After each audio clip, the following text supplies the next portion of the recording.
here's my take on early extension, what it is, what causes it, and how to fix it. Early extension, pretty obvious, is standing up or extending too soon before contact. Typically leads to a path, a club path, too far from the inside out, and a high rate of closure, or opening and closing of the club face, closing of the club face, heading into impact. Also leads to a very high finish, and a lack of rotation of the body altogether, typically. Because of early extension is a steepening shaft in transition from our backswing to our downswing. Steepening meaning getting more vertical as we start forward. If I'm heading down to hit the golf ball and this golf club is pointed, say, at my toes, my only chance to hit is to stand up, to shallow it late, to make decent contact. This steepening effect is caused by a downward force from our hands on the grip. This force causes the club to stand up. We can do this in a few ways. One, we try to pull our arms in front of our body in the downswing. Something you hear pretty common out there. Number two, too much sliding or pushing off in transition. Number three, extending or cupping of our left wrist in transition. Not only does this steepen the shaft, it opens the face. It's not good.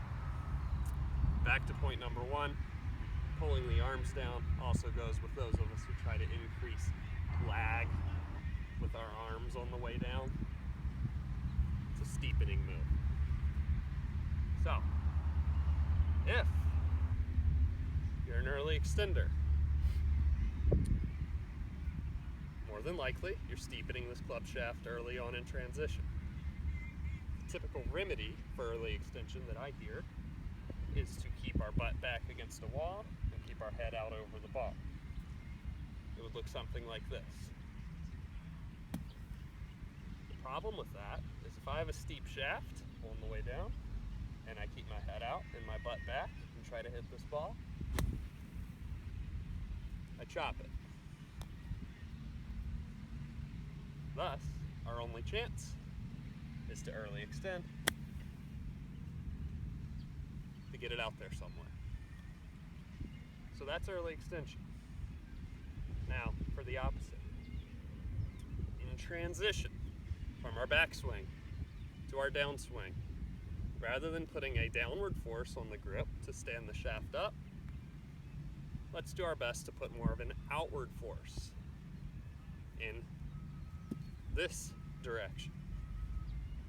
This force is going to shallow or flatten the shaft in transition.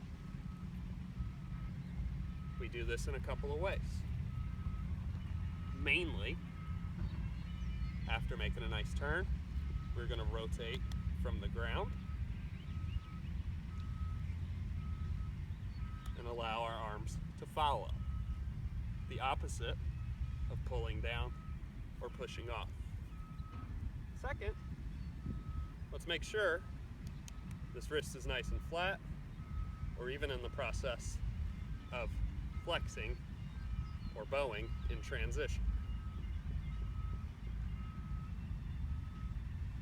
If we get some kick or some shallowing out of the shaft in transition, then all of a sudden, not only is it in our best interest, it's required to keep our head out and our butt back and to rotate aggressively contact.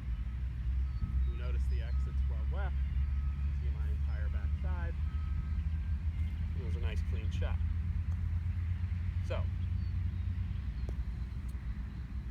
the idea being, in order to remedy early extension, we have to look at what's going on in transition with this club shaft from our backswing to our downswing. The more of an outward force we can get in our hands through a properly sequenced downswing, of course, all wrist angles and club face alignments decent. There's more on that out there. But for the purpose of this video, if we get the club shaft pointed somewhere out over the golf ball in early transition, we are required to stay down and rotate. Much the opposite of standing up and laying the shaft back at the last minute. I hope that helps. Thanks for watching.